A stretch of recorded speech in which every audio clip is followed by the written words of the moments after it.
Éveil kimbangiste. Ya solo bandeko eskanyo sobozwami. Na pesi bino bonjour, bonsoir. C'est le temps écouti bino pour kolanda émission oyo. Toyebi ete bozalaka fidèle tant nyo surtout pour na kolanda biso. Lelo tozongeli bino lisusu. Na tinete na volume 6 tolakaka bino. Tozalaka na papa pasteur. Akundula na biso makambo minene. Mais likambo ya mutu ya tokolobela lelo likambo ya le grand roi divin. Lelo oyo papa pasteur ameka ko sembolela biso yango. Aya obesa ya te me lelo akokota na kati na mozindo. Na yango wana ndenge na lobi na pesi bino bambote. Na loboko na ngai ya mwasi ya bino ya mobali tozali na papa pasteur. Boyebi na bino ye mais tolingaka tango nyonso tout il faut oya koleka na kati na plateau na biso faut à se présenter. O boyebi ye madame boyebi ete boko koyeba ye. Na yango wana na kobaloka esika ya papa pasteur na kopesa ye mbote na kopesa tango à se présenter bon to kota na kati na mama na likambo oyo ememi biso na mokolo mwalelo. Papa pasteur, bonjour. Bonjour pas journaliste. Tozali na isengo na mokolo mwalelo. Dès que tu as lisusu ndenge na sili ko loba balande bele bazali ko landa ndenge ozongeli biso lisusu na tina na promesse oyo pesaka na balandi okili mobimbe sili ko landa yo tozwaki ba mituna ebele ya mwana lelo to kotuna ya moto kende kati na mozindo papa pasteur koko se présenter na lingomba oya bino ozali nani musala nini osalaka simande to kokota na mituna na peso maloko. Merci papa journaliste na ainsi les a devoir soki na boyamba la zomi fona se présentaka premier zate ba oyo boyebinga na boyebinga te ngai komona papa Makileka Filemon Makileka ba mususu pe bayebi na kombo papa Philo Makileka nazali pasteur Kimangise na fonction naza inspecteur général à Londres la grande résidence à la Grande-Bretagne donc pasteur puis inspecteur général na mokusi ya mona. Merci bien papa pasteur bande kona sir boyoki o boyebi na boyebi ete lelo découvrir lié. Vous découvrir nga se présenter mais si vous découvrir na mozindo. Papa ngi to lobi lelo to kolobela likambo le grand roi divin. Likambo oyo ebimi mokile sa koloba yango na ndenge na yango. Ebimi na kati na papa Simo Kimbangu oyo to yebi na discours na ye oyo asala ndenge olakisaki biso mikolo misili koleka. To lingi to yeba na kati na discours wana kona yebike ozana yango pe okolakisa biso pe discours on pe na kanisi okotangela biso yango ye le roi divin wana ese aya ou bien na yate soki se aya pouvoir nini oyo ba bengi roi divin ayeli biso simale to kokota na mitunda mosusu na peso maloko. Merci papa Nsatu papa journaliste lelo ko oloba na volume 6 le roi divin azaja parmi biso asaya. Les rôles que les alliés assigés dans l'histoire vraiment centrale, comme les Ghana Boké, nous avons un problème que nous avons mes amis. Néna Lobaki la fois passée, papa journaliste. Congolais, tous les pays pour la Nikambo na mozindoté, mais tous les pays pour la Nikambo na intérêt na l'histoire. Néna Lobaki. Les rois divins, Zaka Kabatitre, on zambazo sekela, to alingi alaka parmi biso, selon mission oyo, alinga sala makati moki.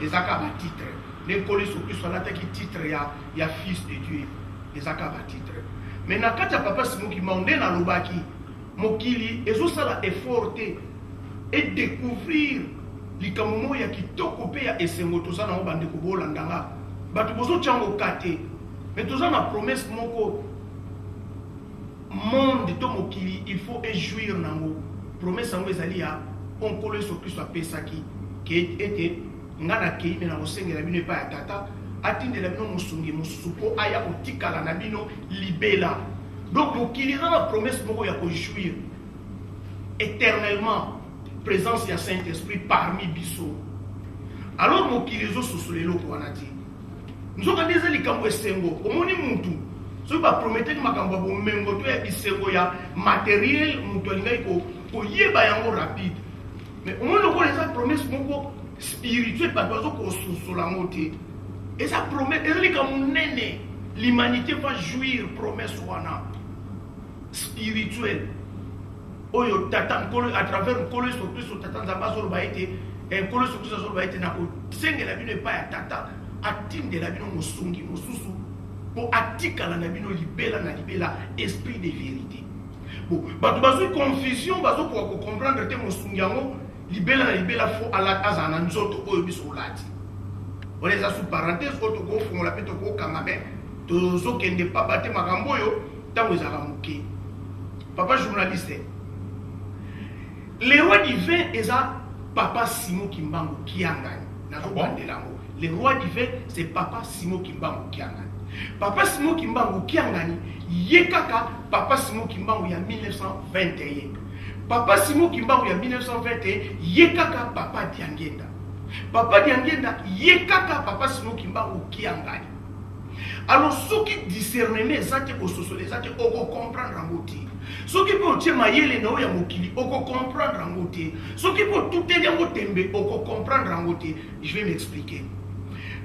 Au moment na loi qu'on l'a fait passer, na 1910, na 1910 patata pe ba mama, papa Simon Kimbangu a la question formule mususu annoncé formule mususu oyo akozala na nzoto. Mais bato pe bazaki le ba comprendre en beauté. Alobi ngai na kopota malisusu na 1910. Bato ba comprendre te. Na 1910, ole yazo na libumu abotama, mais aboti papa Diangenda. Bato ba comprendre ke ba sosoli pété. Sima ya bambule leki, voire même papa Simon Kimba bambule ba dit pardon. Juste après 3 ans, en 1918, en 1910, alobi akopota na 1918. Na 1918 aboti papa Diangenda. Donc après cette formule moko ya ndenge susu akozala na kati ya mokili parmi biso na kati na biso. Maintenant to komi na 1921, le 10 septembre 1921 na Batasanda apesi encore fort, c'est-à-dire abeti c'était la formule ya 1910, mais cette fois-ci alobi musala oyo akosala na nzoto ya 1918. Par rapport à Moussala Osala, abengi longi enseignant. Oh ouais, Osala donc, en 1910, il y a papa Simon Kimbangu qui a reporté en 1918. En 1918, aboti papa Diangenda. Il y a un aboti batu solité. Mais to komi le 10 septembre 1921, apesi promesse mi balé na discours na ye. D'abord, apesi na rolo yo yemoko papa Simon Kimbangu akosala na nzoto ya papa Diangenda abengi amibengi lisusu longi, donc enseignant par rapport ya musalo akosala. Est-ce que vous comprenez pas? Amibengi longi enseignant. Papa oli misanga moi nke mutuna na sika wana. Na 1921 kwa mibenga longi enseignant. Ça bana misala na ye. Abandi déjà misala. Ya bani musala abandi misala le 6 avril 1921. Le 10 septembre, tant que la clandestinité, tant que comme il est à l'ingaya politique, à l'air coquille, à l'ingi aya politique. N'a pas de photocopie à peine pour la mamoté locola, bas sacrifice. Pour battre les baloberanetti, bah mon cas sacrifice en colo yesu, ou luka mikolo, dans son tour la mamoté des sacrifices. Par exemple, tu le sacrifice en colo, tu le sacrifice à papa Simon Kimbangu. Pour te comprendre que un colo yesu batanga kayete mayaga politique. Alors, c'est juste une parenthèse. Je vie nangate, mais na kopesa yango ngamoko, pe na ko récupérer yango. Même na papa Simon Kimbangu. Nzoka nganga yo papa beken na bande ko noso bota la biso. Soki naza na problème, naza na occasion ya kokima, yeba ke bozo ngate na kempe milata na nkamba. Ata na ndunga. Bo luga bo mona ngate na okima.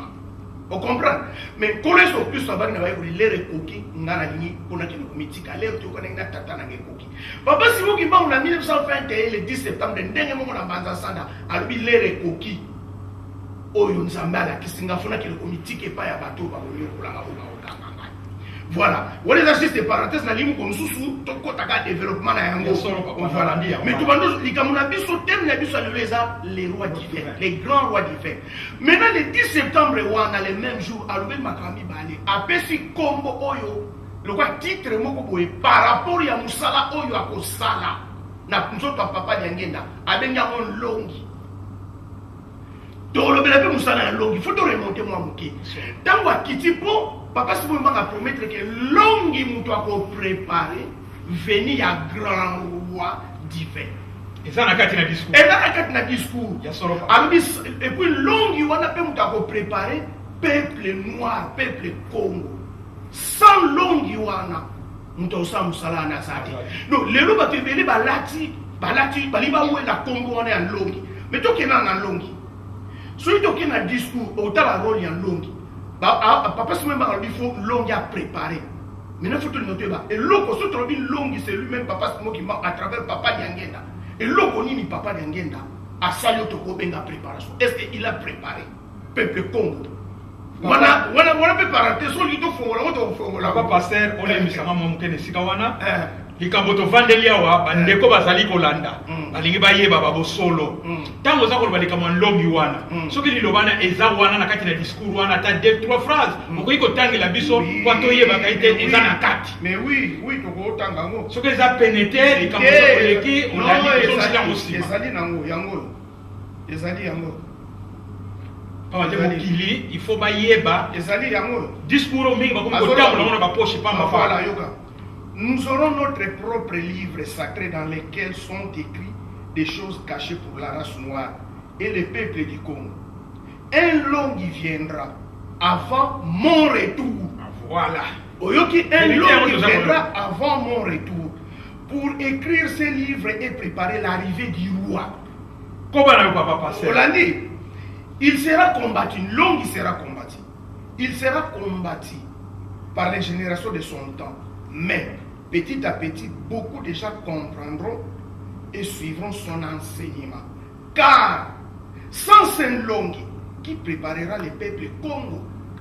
Merci Vingi. Bandeko balande na kanisi boyoki mutuna ona tuni pona papa pasteur ako kolimula son longi papa Simon Kimbangu aloba yango boyoki yango nenga tangi yango ezana kati ya discours wana malamu papa longi wana yemoko yemoko papa Simon Kimbangu. Maintenant, nous avons donné à Mibale, Oyo Alobaki, à Kogota en 1918, donc Papa Diangena. Si vous long Yuana, il faut préparer le peuple Congo pour arriver à grand roi. Préparation, on est à enseignement. Mais même rencontre, il y a grand roi. Parce que les grands rois, c'est les rois divins. Quand on dit les rois divins, c'est Nzambé. Et puis, il va y avoir une colère sur Christ. Mais après, il va comprendre que qui va continuer, donc quand on dit le roi divin, c'est lui-même Dieu. Donc, tu vas expliquer quelques caractéristiques pour toi. Maintenant, préparation, c'est Papa Dengenda a fait ça. Bon, voilà. À part Mattei, préparer le peuple Congo spirituellement pour la rencontre Nanzambé. Beaucoup de Nanzambé. Azongi si Moutoumou doit avoir une identité dans une histoire. On ne parle pas peuple sans histoire. C'est un peuple perdu. Peuple nul. Moutoumou doit y avoir qui soutient à Outawa, à Bandela, à Débit, à Yédité. Mais papa Dengenda, Moutoumou a quand même comme Touna. Est-ce que Nanzambé ou Tassanga? Comme on a été Adam, ça qui nous nele, Moutoumou Satan, Moutasala, Talamé Touzan qui perdu. Longi aya préparé du saut. Avec le saut Teboza Bato. Pour tout bino de Bato, Oso, Nzambe Asala.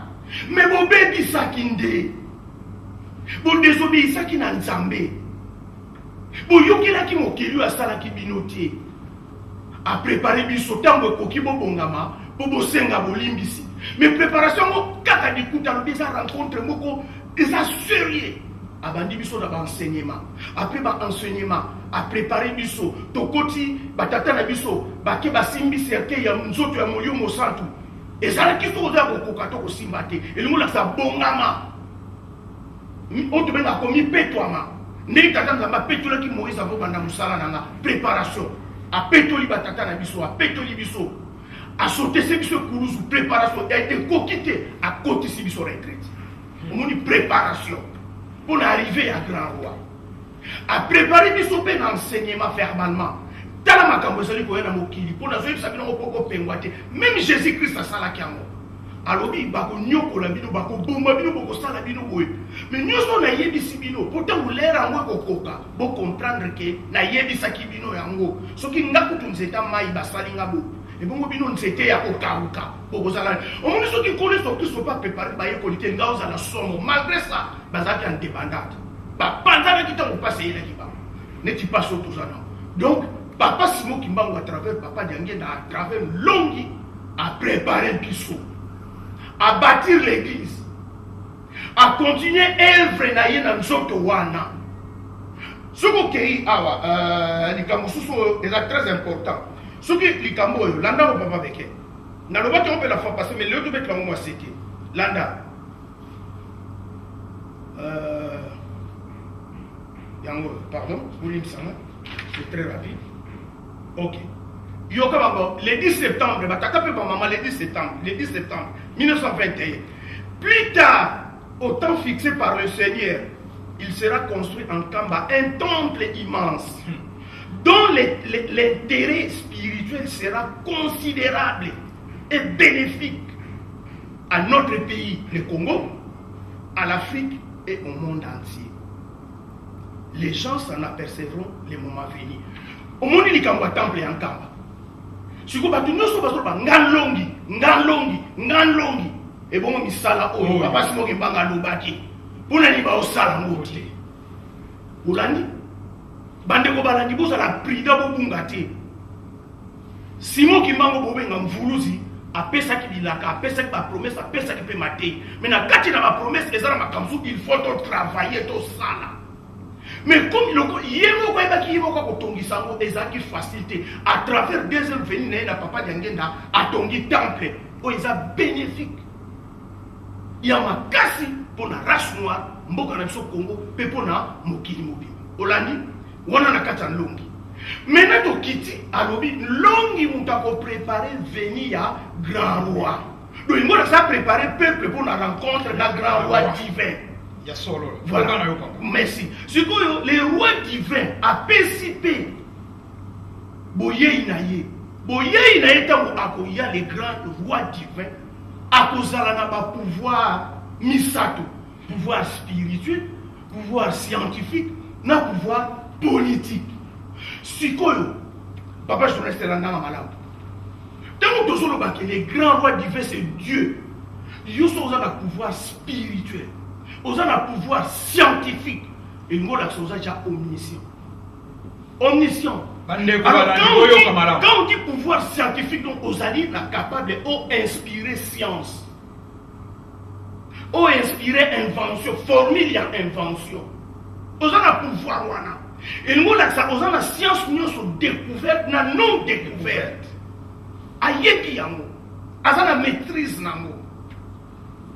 Na ba planète nyonso ayebi yango pouvoir wana tant bazo na pouvoir politique kozongo pouvoir politique ozo mona ya boité et lingo la saka ko fanda calme place ça mais soka lobi boko za 100 na musika so lobi ke songolo muta ko diriger kuna na mboka wana bomata ko kita quel que soit critère na yo quel que soit connaissance na yo na ba moyen nyonso ko sala mena yo Papa passer olimbisana ya solo papa tozana esengo bande ko bozali kolanda boza koyoka maboma meto lobi ya siko papa passer akozala kana yango oyo ya kati na mokili mais papa passer ya solo namoni lokola otuiso mwa muke na liboso to nito komela na ndeko mwana te ko bateto ko tuna roi divango na pouvoir spirituel lelo ningo lobisa ya zakati na biso ola kisabiso to ko tuna pe na pouvoir scientifique to ko tuna pe na pouvoir politique mais ningo banola kisabiso ke préparation puna na siso lobike sa yaki ndego lobela biso lelo tierso mozindo sa yaki azanani abotama azawapi avandi wapi simane na koleka ko tuna yo na ba mituna ya ba pouvoir wana merci o mena biso na no place merci papa journaliste donc pour roi divin asaya c'est papa Simon Kimbangu Kianga yeka ka papa Simon Kimbangu tozo jouir promesse ya nkolo Yesu molimo mo santo que il restera éternellement avec nous. Donc ezaka yé avani na Nkamba na Congo na RDC na Afrique centrale mukolo mususu to ya to linga to lobela ka promesse to talaka promesse wana appuyé avec ba chapitre biblique to tala pe position ya Congo est-ce que ezalaki mboka wesa ki na kati ya promesse ozolanda donc na kati réponse ngeza claire ezali papa Simon Kimbangu Kianga mutu akosa yuti omoni papa Simon Mbangu qui a gagné landa soko landi na kati ya discours wana oko sentir papa Simon Mbangu landa promesse muso azo pesa loba papa toza koyoka na kati ya discours wana alobi boye quand ce moment sera venu nous glorifierons sans crainte ni brimade le nom de Jésus-Christ et les enfants de Dieu venus du monde entier se joindront à nous. Ah bon? Bana ya nzambo bakouta na mokili mobimba bakoya ko sangana na biso bakimbangiste na nkamba pour to kumisa kombo ya nzambe. Et bon siko pobo ya mokimba na kamba il faut ba conditions à la vie. Bilo on va tout vivre na bâton magique. Il faut ba conditions à la vie. Est-ce que papa Simon Mbangu et ça peut l'un des motifs parce qu'on acquise que ayami batembele na nkamba kambe comme une situation moko saturée bazo vivre ndengeni ba situation sanitaire bazo vivre ndengeni par le motif pe ba acquise na obeso exemple na ba poto patozali ça mieux c'est na capacité là pourquoi tu vois que louer ça on a fait tito pour un événement mo ba non ils ont la capacité à 2000 personnes pour ceux qui ont réussi 2500 3000 pour sentir que ça les commis saturé ba étouffé ba kufa. Donc, Nkamba a dans la position, il faut ayamba. Mokili mobima, papa se m'a fait sa promesse, on a yango ngaïté. Alors, il faut ma condition nango, ezala malam. On m'a dit papa se m'a yemoko. Na continuité ya œuvre na ye, na nzoto ya simu ki mbangu kiangani, azoko tonga Nkamba. Na on besoin d'exemple sous parlo, je sais que tala pour la soke yemoko. On dit le aéroport et tongami na Nkamba. Aéroport, on est occupé. OK. Mais en 1921, papa Simon Mbangu a commis place on a aéroport et autres tongama to tongami est-ce que ba fi bandi ko kita ba ba sala ki ne ba moni le roi aventuré ba moni papa Simon Mbangu est aventuré ba seki alobi na bango na Kikongo atanga likolo ti atala di esiko yo plus tard ngungu za zulu do ba pare ya likolo e ko kita esika o also tel place on est salaki ba titi zambani ba tebe me perso ma ramia zo mais tala pour nous, c'est la même personne. N'a pas d'engenda et nous sommes en salamité. Le quand nous sommes les marins, nous sommes les limbi, à côté de nous sommes enchaînés dans la papa se même en réalisation aéroport et salami. Pour les lobanzambe salami et les kakati. Ya solo bandeko, tozane sengo la mokolo lelo nengito lobby. Boyoki na maloba ya papa passer, mokili mobimba, bandeko nanga. Ba otoza koloba kimbangu mfumu kimbangu ona kwemo bo pasero latibo ba lobi to kosuka biso nyoso na nkamba ezalili loba ya mfumu kimbangu oyo zokumbisa lelo oyo papa passer azolakisa biso mabomba miwana nyoso papa ya solo tozongiswe pa na yo koba na yo papa balandi bazali kolanda. Donc le roi divin c'est lui-même papa Simon Kimbangu a une chose à sa personne biso formule nango a changé ka combo. Ce que vous avez comprendre, ami bengi le roi divin. Ce que vous avez dit, c'est le roi divin a quitté ma patte, funga mais abandon quitta. Ba fanfare Zolanda. Oh, ne me tuna de mo soit kati na mokile pa ina bato. Pona likambo yo ngolo basi ko papa. Mingi bazo zele na mwana wana. Te balata ba kombo. Take po balata ba wela ba kombo na ba wela pe misala. Papa se mbanga ba ifo totunga nkamba. Papa se mbanga ba ki temple fo tongama. Po ba noir américain bande ko na biso ba kenda ba tu nyoso ya musika ba ko ya ko luka. Simon Kimbangu na Nkamba, il faut pas que ta condition soit normale. Sinon, tu vas vous habiller sur la valeur. Donc, le roi qui fait, c'est papa Simon Kimbangu qui en gagne. Ok. Ce qu'on a dit, même si on a compris les gamins, il va pouvoir. Il m'a tout donné naturel. Papa ya solo, biso no soto yoki. Papa pasteur alobi yango poisson poelele, tout ça ko landa pe tout ça ko yoka. Na yango sikoyo, ye papa Simon Kimbangu qui en gagne. On va pouvoir nous soumettre ça présent nango. Na ko banda liboso pouvoir spirituel. Okola sabiso mabomba mi to yemoko makambo etali likambo vraiment pouvoir spirituel. Wana si batokole kana mutuna ya pouvoir scientifique pe ya politique. OK. Merci papa Beke. Nene il faut que ça appareil mon côté au ko mesurer degré ya pouvoir spirituel. Ce que appareil on les akaki en début surtout si to somba poto to testa ka bato mo na bazo sota ka bazo to sota ka sota ka appareil on les akaki.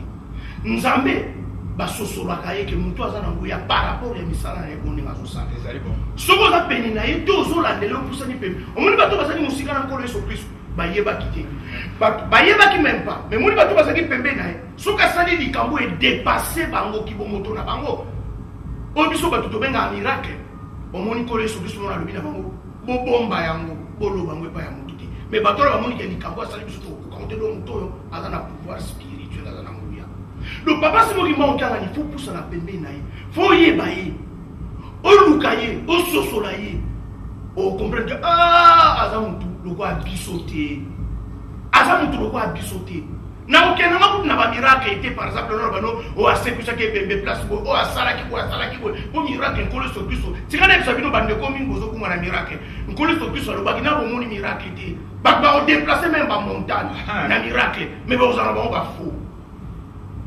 mais sala bembe na ye o sentir ndeni azo dégager pouvoir spirituel katina ye azamutu ordinaire te na musibo o comprendre te papa simo ki mbangu kianga apesa un message même na songe nto ndi mango te o ba songe eza ba pare on zamba utiliser ba rêve na ba vision apesa papa simo ki mbangu kianga ni a inspire nzembo papa donc nakende kuna ba miracle te mais luka oyeba o poussana o sosola o comprendre que pour ça donc il y a ba témoignage pour le pouvoir spirituel n'invite ce livre to comment to tanga pour tous les kimbangistes azana témoignage kwa ko pesa papa simo ngimba kyanga depuis même na koti en exercice na musana été donc c'est pas la peine que na kota nango le pouvoir spirituel et loka nina la tsana bande ko bolim sama bota papa simo ngimba bota mina nkamba papa simo ngimba kyanga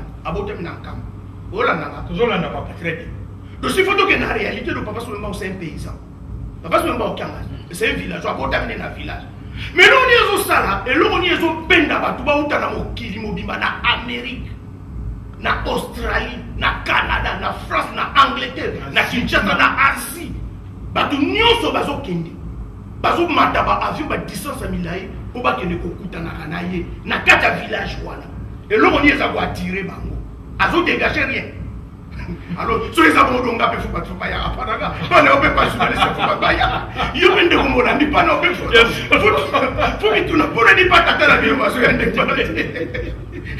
Papa, mais tous les races, Mindele, Noirs, Pojon, Chinois, Israéliens, tous les races, toutes les nationalités, Bazo qui n'est pas inaïe. Bazo fout à ticket, Bazo risque de matin avion, Tina Katankamba, Bami Konzi. Ministre, président, ambassadeur. Il y a la France, il y a la Belgique, il y a l'Italie, il y a l'Angleterre, Bazo Kende. Et l'eau qu'on y est au Bendaba. Attendez l'eau côté. Et l'eau qu'on y est au Bendaba. Quand on a un miracle, on a fait quoi? Faut pas nous mettre là. Pour les Tata na biso au Bendaba. Vous pouvez dans la coconut. Non, la coconut, on a un ndunga. Pour les au Bendaba. Il y a solo bandeko, papa passer à Mekiko la Sabiso, il y a pouvoir spirituel, il y a papa Simon qui a gagné. À l'axibiso, qu'il y a un miracle gâté. À l'axibiso, il y a un motouya. Pas mettre sur un miracle, peut-être, biso nyo so tout ko boudé. Pas mettre le ko mona un pasteur, moko kuna suka comme soir à sali, mutakoye zani miracle. Mais alobi na miracle était. Boyoki, mozindo, na tina na papa Simon Kimbangu qui a gagné. Il y a solo papa, l'air au cancer, il y a les trois pouvoirs, mais tout le monde se trouve. Donc, il y a un pouvoir scientifique. Donc, il y a un pouvoir scientifique. Pouvoir scientifique, il y a un papa qui a gagné. La personne, le papa, au fond, la mission de merci. Papa, journaliste. Tel que l'on est salamaki, pas d'abord, papa Smoky Mbang, on a 21 ans. Bakangi. Ni les salamaki. Papa Smoky Mbang, à Zouako, à Kalama Fotomoko. Indel bazo comprendre tes papiers sur la sabango, chiffre de na chiffre 5. Oyebi papier, oyebi photo là. Chiffre de na chiffre 5 na régime bon boté la biso. Papa Smoky ezali na régime boté bon luka bon boté la biso. Papa Smoky mazo la sabatu, chiffre de na chiffre 5. Na 1920. Azo la samindele mi, ba bench ba comprendre bazo ba kitu na ba. Tozo comprendre ki mba mazo la sabiso, chiffre de na chiffre 5. Et là qui signe pas beke. Après plusieurs années, entre 1978 ou 79 ou 75, on a évité, archive les a vérifié, papa Simon qui m'a inspiré un catholique na Congo ya Beladio pour y avoir ces chiffres de na chiffre 5 à lui ma camus c'est en 4 jours. Ça la recherche, Sambela. Wa Beladio pas ya continue ma bondi la continue ma recherche un catholique. Azotanga na polytechnique na Kinshasa, na université Kinshasa, na technique. Mais bah, il faut ces chiffres de na chiffre 5. À côté de la carte de recherche, il y a une écriture au Bobenga.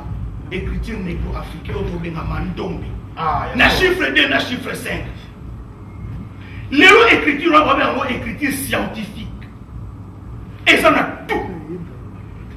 Nous ne sommes pas kota na oyo achetembe akota alukai baka histoire ya écriture wana. Or, dans la peuple nous sommes mokili ouais, papa si mwenga bazo ça la préparation, il y a peuple noir, il y a peuple Congo vers développement. Peuple nyonso oyo eza développé, il faut pas na religion na bango. Il faut pas na langue na bango, il faut pas na écriture na bango, il faut pas na religion na bango. Ozolanda. Donc papa Simon Kimbangu a un plan où il y pour avancer petit à petit. Nous allons marcher comme lembe sûrement dans la précédente. Papa Simon Kimbangu a pour inspirer écriture scientifique négro-africaine. Oh le na mokili mobimba bazondima. Na ba Allemagne nani au papa Abelado Pai à David Abou Abelado à cette conférence partout. Écriture manou, écriture scientifique. Celui qui est du côté formel, il y a pas invention. N'en parlons même pas. Il y a eu tomber des personnes au bazo qui est Nankamba, qui a vu formel, il y a invention. A vu formel, il y a invention, à qui mbang Nankamba. Pour à qui ne sa papa, n'a mon papa Simon Kimbangu, tala à la tina Likangwe, tala a inspiré dans Likangwe. Donc la carte papa Simon Kimbangu, papa journaliste, profondeur ezali ya kosakana te eza tellement na mozindo moko okoki comprendre te yango azoloba na biso na kati ya trois pouvoir wana toza na indépendance moko scientifique biso bato mwindu tokoinvente donc tokokela biso bato mwindu politique ba tokodépendre na Washington te na Maison Blanche te na Angleterre te na Paris te na Bruxelles te leo wana tokomi na indépendance politique na kotele kama politique elikoloba. Les rois d'Ivoire, Olimbisa biso moke, na moi place wana to lingi, onegoza ko yanola yango na ndenge ya malamu. Soko sangisi yango bato mususu bakozala moi moke mobulu. Aussi ko lobana biso na tina ya likambo ya pouvoir scientifique. Ya solo totelemi moke wana pamba te ngonga ezali ngonga tokosenga na régie akokopesa biso moi loyembo tokomela nanu moi mai ya malili bongo tokokontinue moke place ya pouvoir scientifique sima tokokota na politique. Régie à vous na sengi bino okotiela biso nzembo.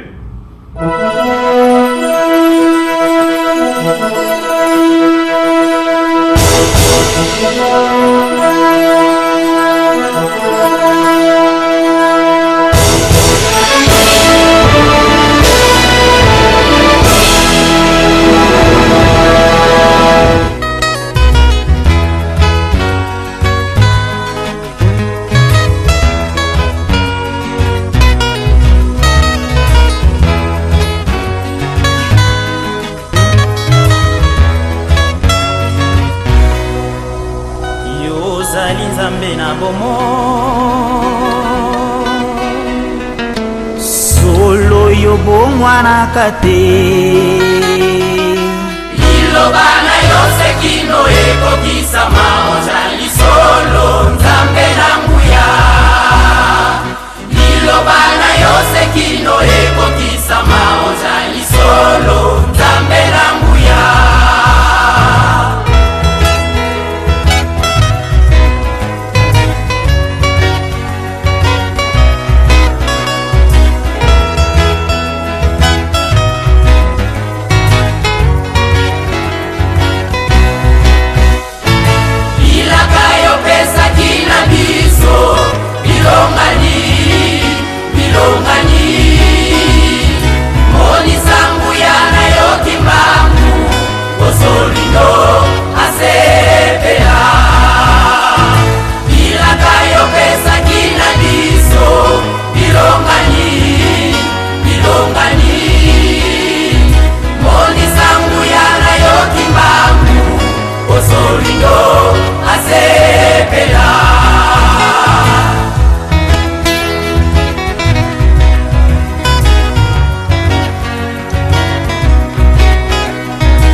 Ozali Nzambe Kimbangu Molimo Santu Nzambe Kimbangu Solo yobongwa na kate Ozali Nzambe Kimbangu Molimo Santu Nzambe Kimbangu Solo yobongwa na kate Ozali Nzambe Kimbangu Molimo Santu Nzambe Kimbangu Solo yobongwa na kate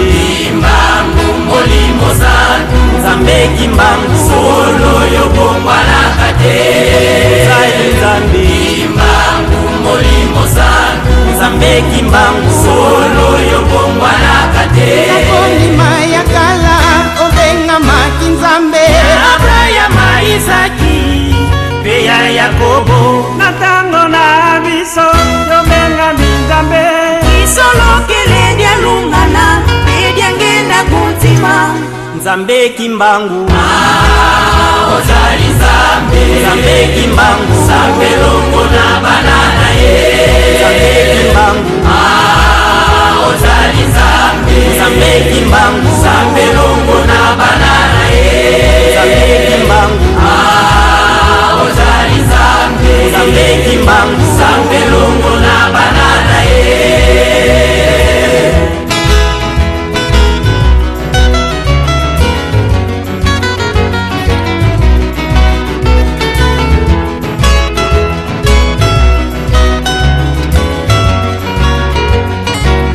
nakondima ya kala obenga maki Nzambe Abrahama Isaki pe ya Yakobo natango na biso obenga Nzambe Isolo keledi alungana pedi angenda kuntima Nzambe Kimbangu Ozali Nzambe Nzambe Kimbangu Nzambe longo na banana ye Nzambe Kimbangu Ozali Nzambe Nzambe Kimbangu Nzambe longo na banana ye Nzambe Kimbangu Ozali Nzambe Nzambe Kimbangu Nzambe longo na banana ye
Merci kuna na régie na nzembo kitoko bosili ko tshela biso tozali kaka tango nyonso tu kokoba ndenge tosili koloba bandeko balande sika bozwami ngai oyo nalobi na bino ete naza témoin oculaire na likambo oyo papa pasteur alobi na tina ya likambo pouvoir scientifique écriture wana mandombe tango ebimi tolandaka yango pe tozwa nazwaka pe chance ya kokutana na tata wana ndenge oyo papa pasteur inspiré oyo bainspiraka ye lelo oyo écriture wana ekoti na bauniversité minene na Canada, na Afrique du Sud, na Finlande, na Australie.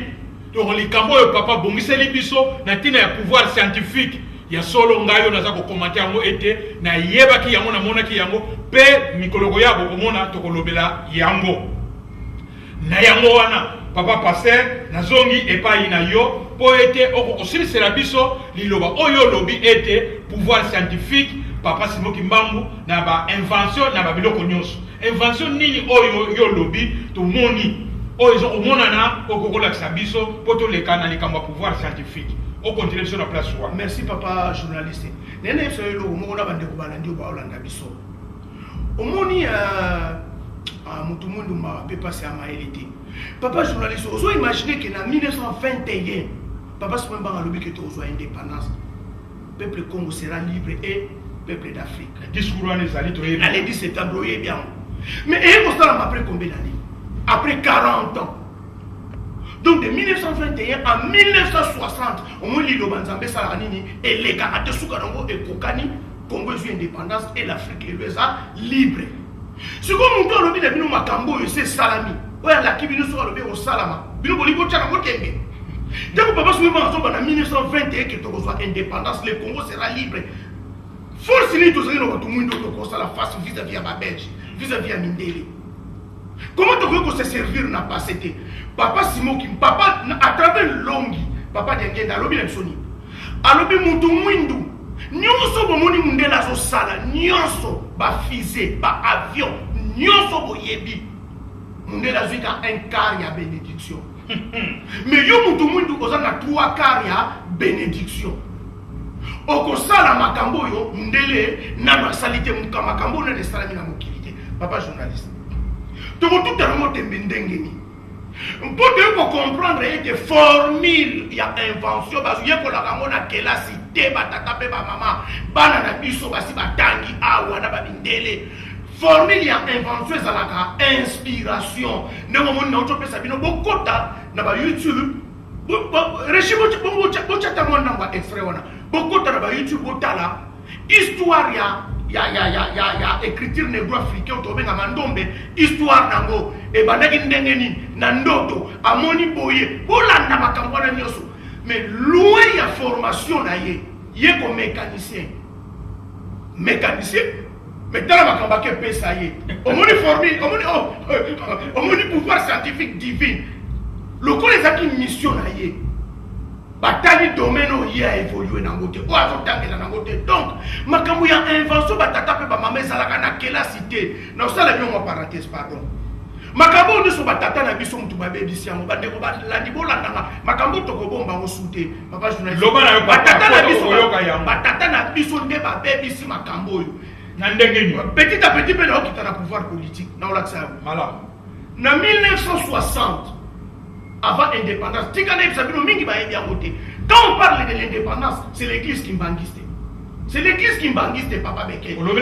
Merci, parce que dans l'église catholique, l'église protestante, et c'est là que l'ingomba ou mindele basaki na kati. Donc, bato basaki na kati bakoki kobeta lisolo ya indépendance te. Pour na kati kuna ba fitol basaki belé. Donc, et comme on a mis sur mindele, et comme on a mis sur des missionnaires, alors ba bokanga bango. Mais l'église qui m'a dit c'est bateau, l'église qui m'a dit c'est des commis officialité. N'a ne suis ni nango officialité. Mais bazala qui kosangana na mpuku. Et papa Simon Kimbango a yeko yeki sabana na ye à travers papa qui solokele. Tango yo kana ki indépendance lingi koka. Alors banda ko sangisa baleki. Mais bo banda na ba groupe moko lokola mutualité, ba cercle moko lokola culturel.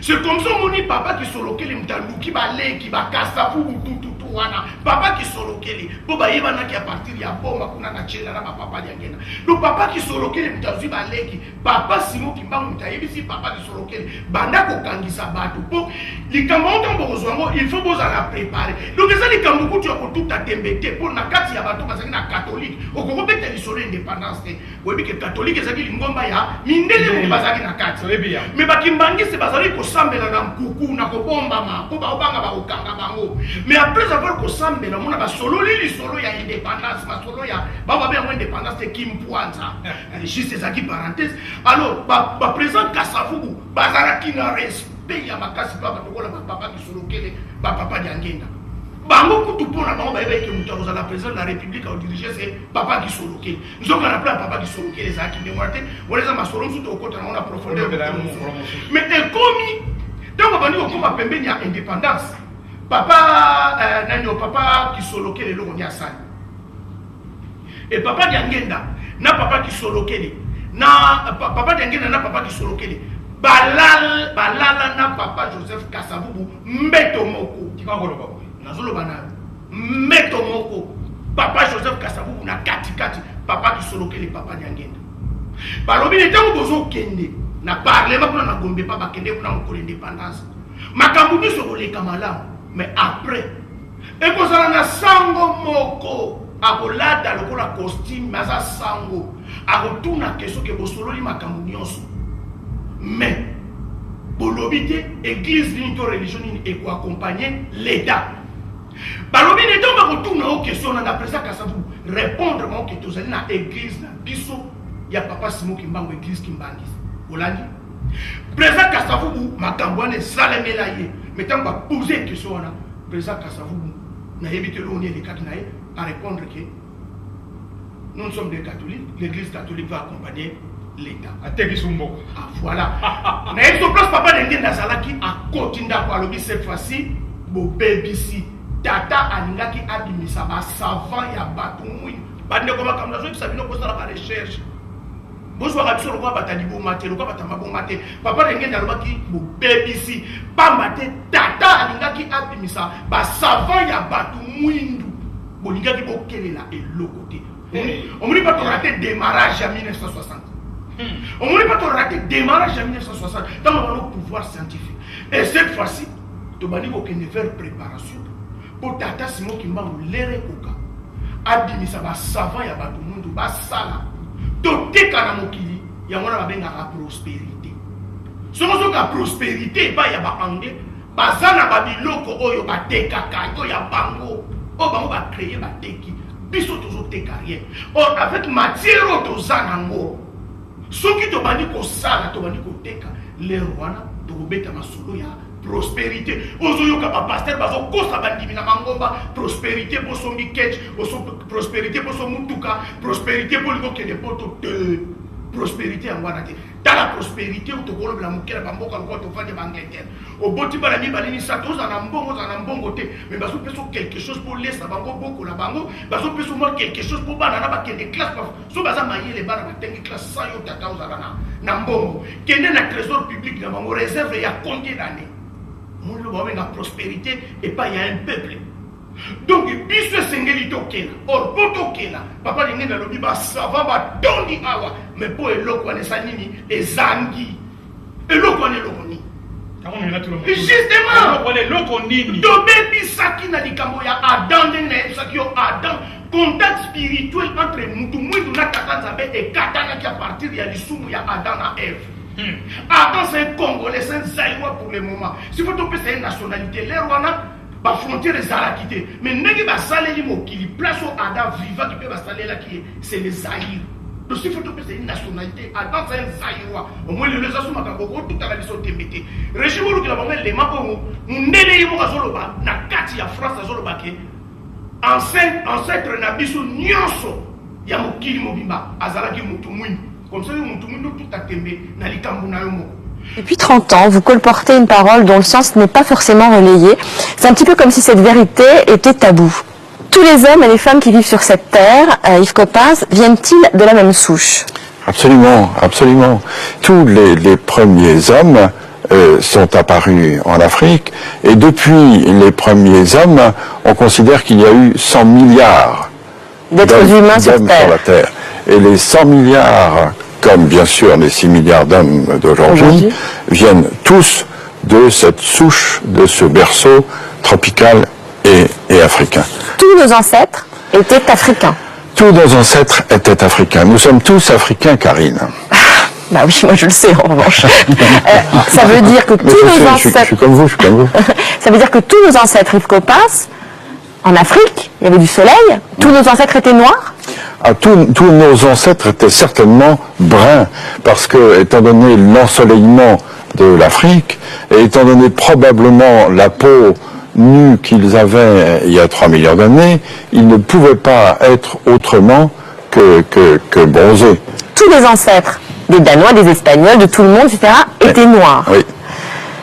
Pourquoi ça ne se sait pas, à votre avis? Vous le dites, vous, depuis 30 ans. Ben, oui, mais ma petite voix ne porte pas suffisamment. J'ai une voix confidentielle. J'imagine la tête du monsieur hyper raciste qui est en train de regarder, qui fait non, c'est pas vrai. Oula, demain, vous allez avoir du courrier. Yves Coppens, en fait, les humains, enfin les préhumains sont partis dans différentes directions depuis l'Afrique.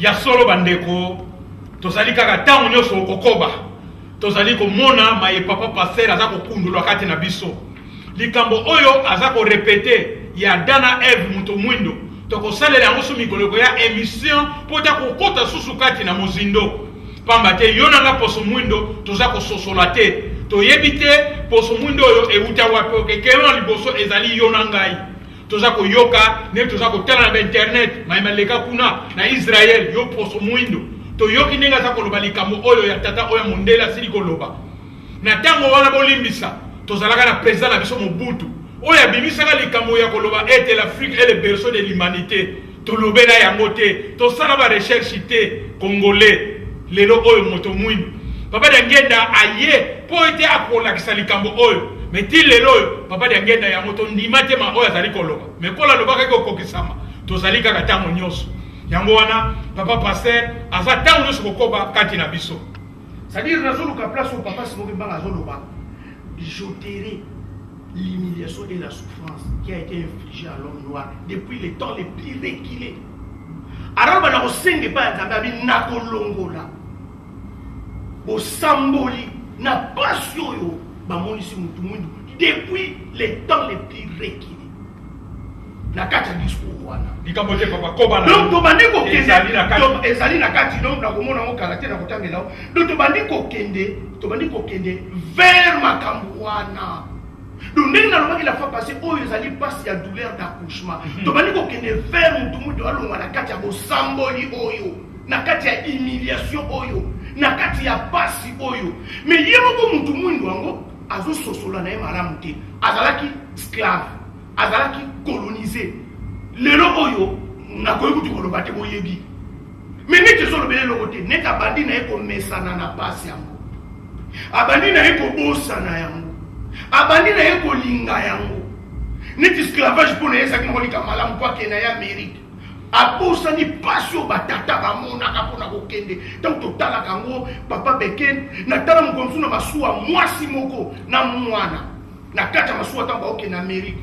Na mai bareke mais pas si leki na masuwa a préféré quoi na mai bareke bali ya kufa ka continuer na passion mais les autres oyo ka on a masolo mutu mwina ngo azomona ngo lokola ka ezala kindengwa oyo ki makambo papa so manga azolo ba jotere na kolongola ye azolo ba kolongola kolongola na force ni so de la force tanto de to papa so manga mutu normal mutu ka normal na Arménie et pas Amérique ya ko bunda na Arménie no bunda ba ya ba anglais.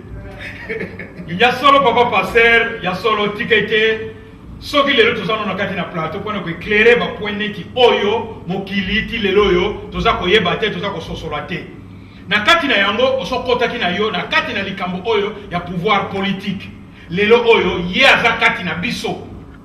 Et ba politicien to mokili za koloba likambo politique.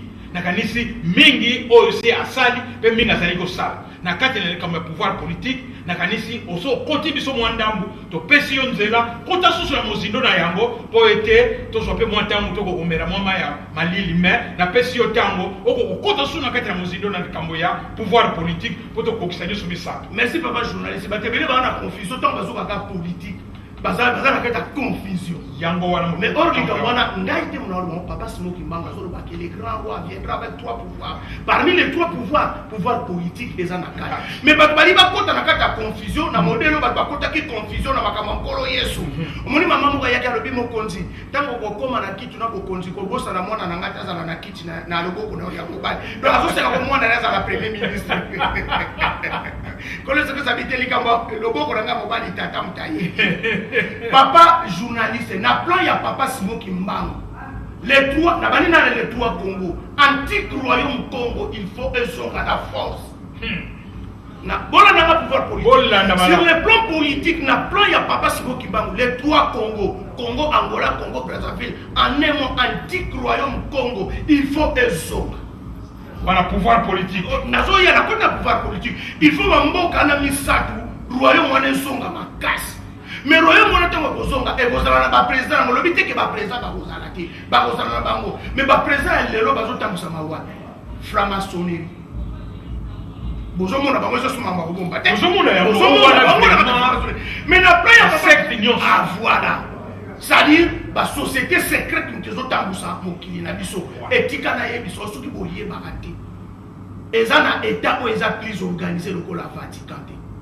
Na yebi to so boyeba. L'état le plus organisé c'est Vatican. Ala ni boyo kamala. Ola nanga malamu l'état le plus organisé c'est Vatican. Na plan ya papa Simon Kimbangu Vatican m'a dirigé mokili pendant 20 siècles. So boyeba. Vatican m'a dirigé mokili pendant même na makambo ya basclave Vatican za nakati. Alors na plan ya papa Simon Kimbangu il faut un kamba à placer à Vatican pe a diriger mokili. Et lingo na sa président nyonso ya mokili faut ba ko zwa meeting ya kotambusa mokili wapi na kamba et pas ya roi divin. Est-ce que vous comprenez? Et le but que ya ko boto na bango nonga na ko président mokili te. Et lingo na sa présence dans Kokoso. Aïe comme non na Israël roi za na problème na ke ko luka prophète aza mikolo wana prophète mboke za na likambo nzamba e ko pesa likambo pa ya prophète abengi sur roi tala likambo boye sala boye exemple makambo le kaka pa ya Moïse et parle pas ya Joseph omoni pharaon azu ndoto oye ko détruire nation pas moka ko ya na nation nzamba ya lepsi likambo. Mais Pharaon va parcourir na passage na ye. Quand on dit passage à Pharaon, on a ça. Bato bazalaki na ba machine na ye ba msungu na ye. Mais bango tout muto kokai anuta kokai ko limbola rêve divine azalaki te. Oboni tata nzambe akeiko bakeiko za Joseph Tanzania na boloko na plein tata nzambe pour Joseph aya ko limbola ndoto wana. Donc Joseph a limboli ndoto wana.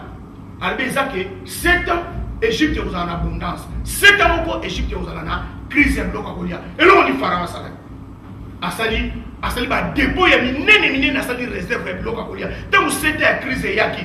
Contre on a nous c'est na crise ya bloka kolia mais Égypte ça a un problème. Omoni musara ya roi divin elingo la kisa batangu si ya mboka. Problème à guerre dans la papa beke. Tozo souffrir bamba ba congolais.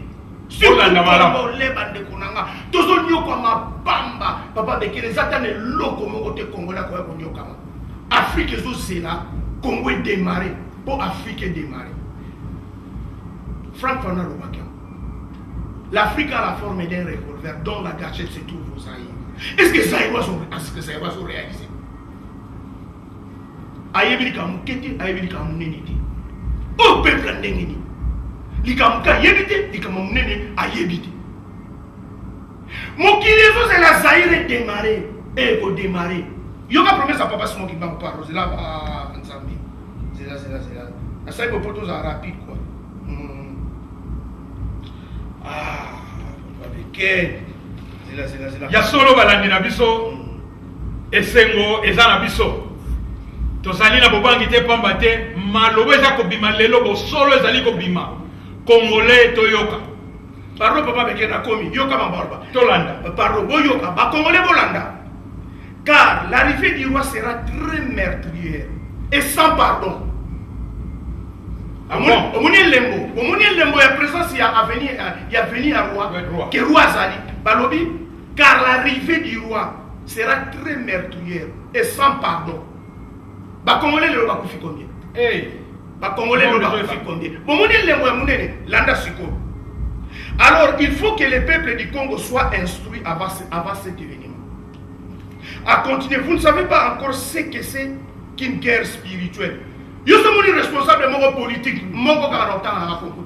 On a déclaré que nos problèmes sont un problème spirituel. Bango tout, bazo les kangwa côté. Yoga papa c'est moi qui m'a déjà le ban. En 1921, vous ne savez pas encore ce que c'est qu'une guerre spirituelle. Olandinga, ce que yoga likambo na zune na tanga bande ko bolanda ngabara. Quand le peuple Congo commencera à se libérer, tout pays qui osera attaquer le Congo sera englouti sous les eaux. Yokali loba motuya batata mama promesse bande ko bolanda malam donc papa se mo mpara saka nsambe alakisi passe ko ya pa lakisi que toko se libérer tango toko banda ko se libérer pays nyonso ekomeka na Congo akozindisa ngo na mai, akozindisa ngo na mai papa beke.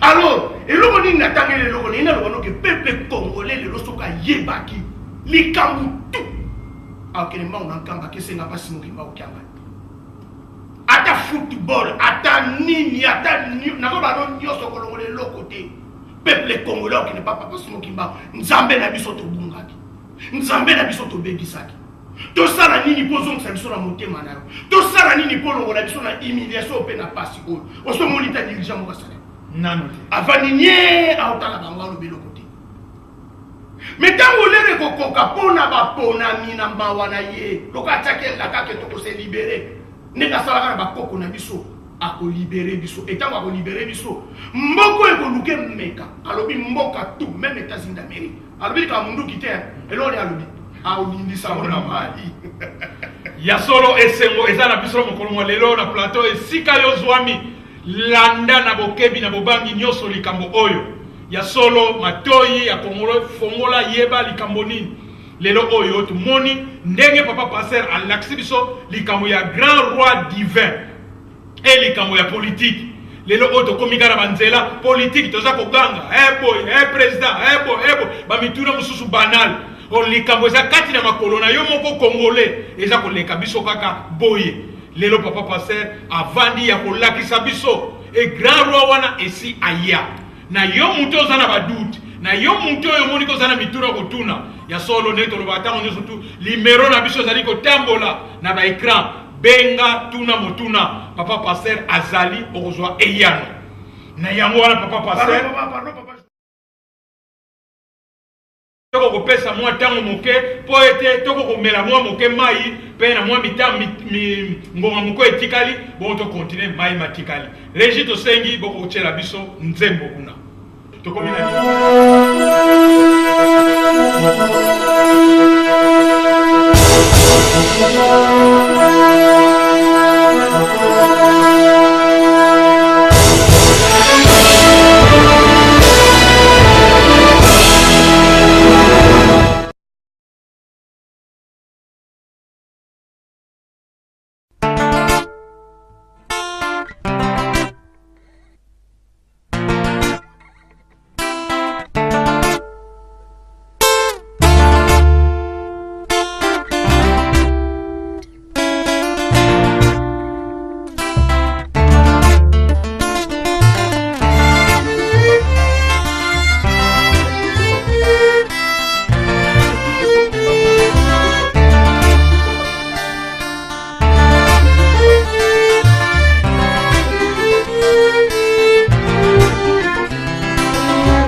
Papa Simon Kimbangu Kangani est l'incarnation du Saint-Esprit, celui qui blasphèmera le Saint-Esprit ne sera jamais pardonné. Là-bas est la nouvelle Jérusalem, où demeure la Sainte Trinité. Papa Simon Kimbangu Kangani est l'incarnation du Saint-Esprit. Là-bas est la nouvelle Jérusalem, où demeure la Sainte Trinité. Papa Simon Kimbangu Kangani est l'incarnation du Saint-Esprit.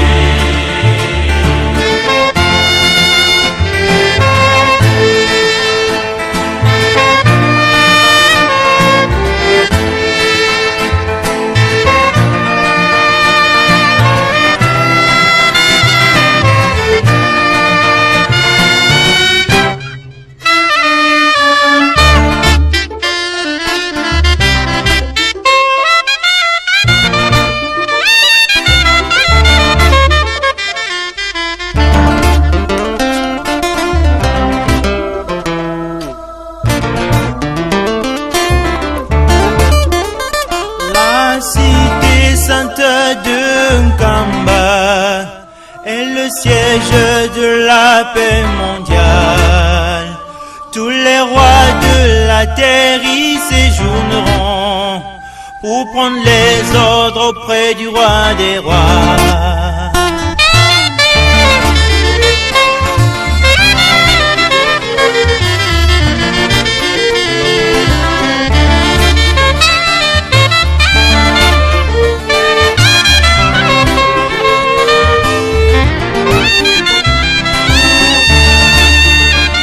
La cité sainte de Nkamba est le siège de la paix mondiale. Tous les rois de la terre y séjourneront pour prendre les ordres auprès du roi des rois. Nkamba est la nouvelle Jérusalem où demeure la Sainte Trinité. Kapasimo Kimbangu Kiangani est l'incarnation du Saint-Esprit. Nkamba est la nouvelle Jérusalem où demeure la Sainte Trinité. Kapasimo Kimbangu Kiangani est l'incarnation du Saint-Esprit.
Dans 2 minutes, bien 1 minute, il va se faire papa pasteur. Merci papa journaliste na bande ko batali vraiment na tondi bino botondi mingi ne ko pesi tango bo vanda na ba télévision na bino ko bolanda biso. So mitune ezali bo benga papa beken toza na poto limbola bino.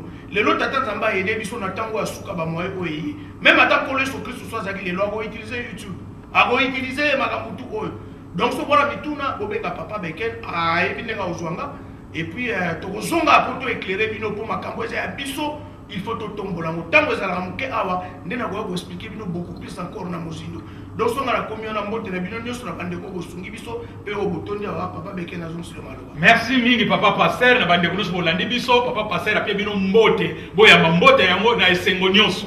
To silisi na poko ya lelo to pesi bino rendez-vous prochainement bokozala na biso et puis bokomona eloko nini oto ko laksana tini kaka ya mabomba bi. Na mokolo mwa lelo ndenge na sili koloba kuna na bilili na biso tozalaki na bakonzi na biso ye moko papa Nazeli Mpanga mutu asalike bilili o emonana azalaki accompagné na papa GG Kivula Mbuta pe esengo ezana biso mokolo mwa lelo tozalaki na babiso ndeko papa Mira Yesa ye aye kotala biso aye ko participer na biso topesi yo mbote bandeko nyonso tu wangai bino papa Beken na kati émission éveil kimbangiste na pesi bino promesse mbalasima bokoyoka so mingongo na biso pe bokomona biso en live. Bye bye bambote na bino esika bozwami. Merci.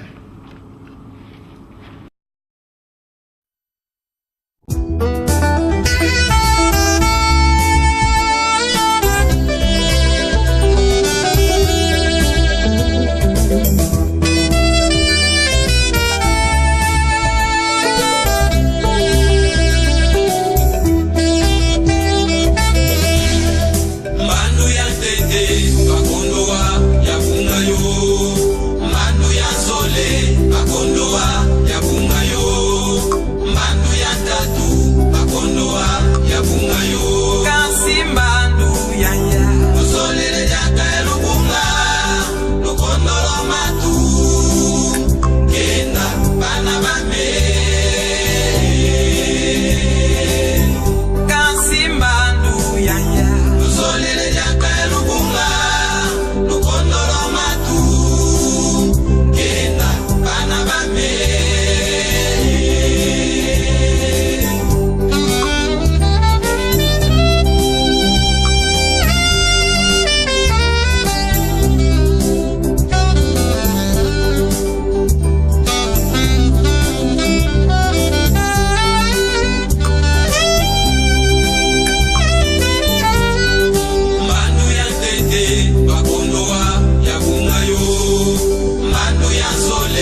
Usolele diaka lubunga, kadi ya lulongele bana.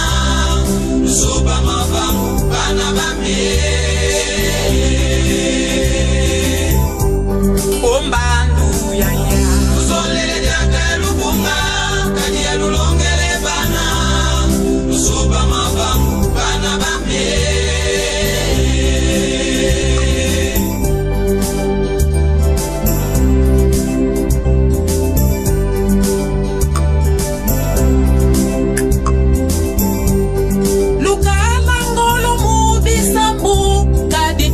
Kazolele kulu vidisa pasikanunga. Oh.